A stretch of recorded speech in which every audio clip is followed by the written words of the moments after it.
Hello，今次嚟到福田會展中心站 B2出口領展中心城，食呢間碼頭見潮汕小海鮮、潮汕菜館，環境都相當清潔整齊，空間非常大，張餐台都非常之闊落啊！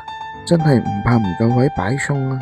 擺碗5米長台，都係潮汕小菜啊，超過50款菜式。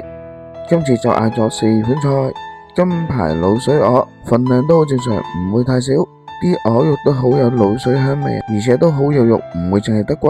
海膽蒸水蛋，水蛋好滑啊，味道都幾好味，只係條海膽份量少咗少少。方魚炒芥蘭，炒得好夠鑊氣啊，帶有少少嘅蝦醬味，但係又唔會太鹹。潮汕菜雞唔少得椒鹽狗肚魚，炸到皮脆肉滑。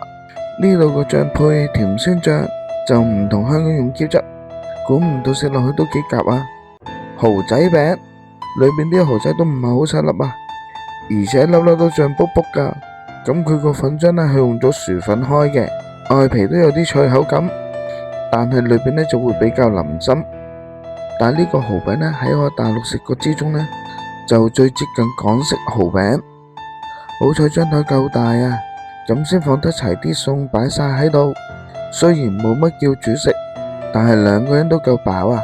都好多嘅潮汕菜式，有個好得意嘅地方啊，佢有 Apps， 但係落單需要填呢張單，填完就要交俾店員落單嘅。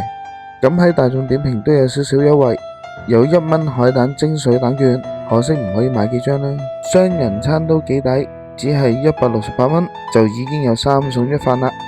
入會做會員有王老吉送，如果儲值仲有回贈添。呢餐呢就食咗227蚊，減咗大眾點評呢都只係187蚊。影片就嚟到呢度啦，多謝晒收睇，下次見。